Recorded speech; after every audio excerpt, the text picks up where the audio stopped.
How can you use community building and things like Facebook to release films? This is what a lot of people want to hear. It's hard to really find what that metric is. I mean, self-distribution is definitely a hot topic. I'm not talking about self-distribution. Using those social networkings to get people to events, to get people to respond, to get people to say, I want to join Joe's group. Yeah, it's monitoring that traffic. It's keeping up a blog. It is keeping up that news. It's using analytics, using all the tools that are available to us, seeing where people are coming from and where they're going. And I think that's where that narrowcasting becomes all the more relevant. I mean, I will say, just going back to the whole ad conversation, I tend to work with these filmmaker writers, and I can't bring the whole ad concept to it. Like, they're not work for hire. Oh, no, I was never suggesting that. No, but I just mean in that sense. So it's like Joe's the brand, not necessarily like the content. So it's hard to get and we're just going to go back to like ad money. That's what you're hawking on Facebook there. Right. Joe and Joe's Films. Yeah. And you want to grow an audience there. Like, for instance, I didn't really know about Alexander the Last until he came here.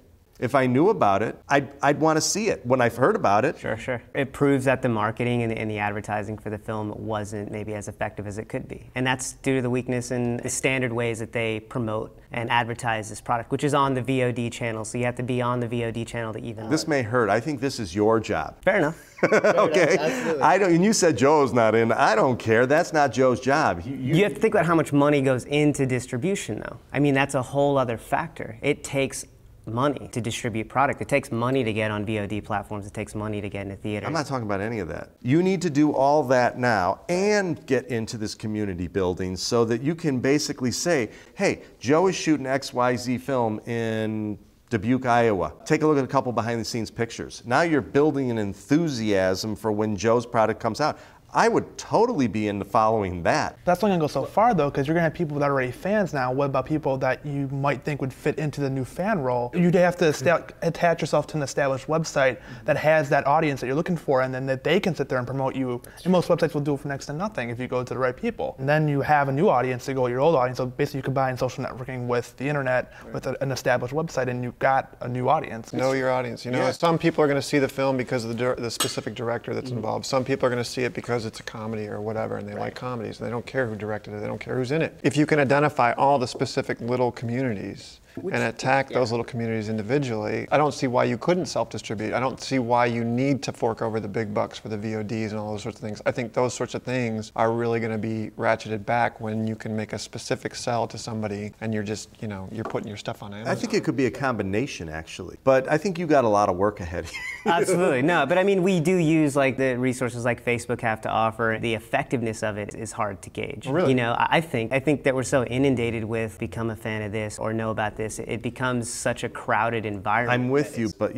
this whole idea of following, the Twitter, this Twitter thing, I don't. Okay, well, I mean, I get it. It's incredible. Just why is it incredible? I don't care what you ate for breakfast. It's like it's overdone. The social networking thing is wonderful.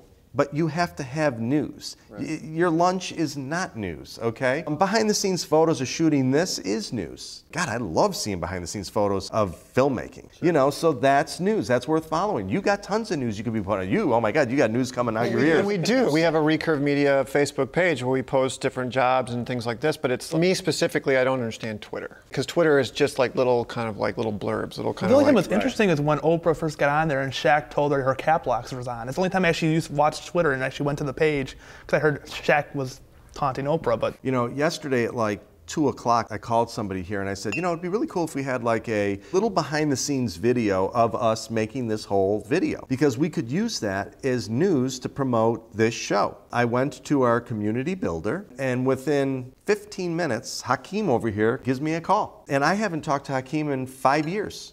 Stuff's powerful, man. It did stuff. I'm not saying that it's not powerful, but Facebook has changed my life. I drug my feet for a very long time, and I said, no, I don't want to be involved. I got enough on my plate. And I got on there for networking, for really just trying to find more work and find people who are doing the same thing I was doing. But it has literally changed my life. It's changed the way I look at the web. But I mean, the point is that I just don't understand what Twitter adds to the conversation. Well, Twitter essentially is just the status update. It's a glorified RSS feed. That's all it is. Yeah. Well, yeah, but you have that in Facebook, but you also have the ability to put photos in Facebook. You also have the ability to put videos in Facebook. True. It's a fad. Facebook, on the other hand, is not a fad. Facebook isn't, but they still have to monetize before they can continue to grow. They're at the point where they're still not making money. Someone's going to pull the plug on them. They're invested by somebody. They don't make money eventually. they're going to pull the plug. Again, you build a community, you have tons of people there. You're a moron if you can't figure out how to monetize 200 million somehow. users, man. It's like, you know. Say they could be a moron. It takes them 2 years to make the money, though. When someone else comes out, now MySpace was before Facebook, and they were the hotness. And now you have Facebook, now someone else is going to come out, and then you're going to be done now. It's possible, but like Facebook is different because it's actually a very, very personal experience. That's why I think it's so important. MySpace, I feel, is like a completely different animal. It's like, you know, you come in there and you put pictures you want, you make the background change colors and flash music and all this crap. It's not really you. If you go into Facebook and you do the same thing and you lie about who you are, you put up a picture of somebody better looking than you, and you lie about where you went to school, whatever, you're not going to have an experience on Facebook. The way Facebook works is that you have to be honest with the system, and if you are honest with the system, you will be rewarded by people that you know from all over the freaking world coming back to you and say, hey, remember when we did this and whatever. That's how Facebook works. So it's a very personal relationship, whereas MySpace and all the other guys, it's like make up who you want to be. By saying, follow me, you're celebritizing yourself. Here, I took a giant poop today, you know, and you're interested in that, and I'm having a glass of wine right now. If you're an interesting guy, maybe that may fly, but then again, it's trying to do it to individuals. So if you don't have news that's viable, you're not going to get people. For me, I guess I'm just not as excited about it because in the Facebook environment, I can actually create content. I can create things that I want to share, and I've had amazing discussions sharing content on Facebook where it's not just like, hey, But you know, I don't really care. Personally, I'm building communities everywhere I can build them. I think people will begin to see a backlash with all this stuff. If you're constantly sending out news blasts via Twitter, via Facebook, via MySpace, via everything, your whole 13 channels, whatever you got, and you're just blasting everybody with things every day, at some point it's going to be like, all right, Steve, enough. I get it, you're selling this stuff, you know, it's like I'm going to turn you off. Well, we don't typically do sales sort of things, but you know what I'm saying. This is the interesting part. We're not telling people to sign up on all of our things. We're getting certain people in the Facebook crowd, certain in the MySpace crowd, certain Twitter people. We're not even running ads showing products much anymore. Our ads are things like this, you know, come watch our FilmFellas show. Because we want to intrigue people, get them involved in this in our experience. If you find that I'm not interesting after a while, cut me off. No, I understand. My point is I just think that it can be abused. I mean, with social networking, this is why I'm kind of against it. I mean, I'd rather have people come to one source, my site, to see the news, instead of relying on someone else's site to get my news. So that way I'm getting the direct traffic, I'm getting the direct ad revenue, and if they're going to come, they're going to view it. They're not going to be on Twitter, oh, I see it, maybe I'll check later. They're going to come to the site. Your main thing is you want them to watch it in your environment so that the actual advertising is playing. But you know, there are ways to actually do that through one of these conduits like Facebook, and that's what. Do you send them emails? No.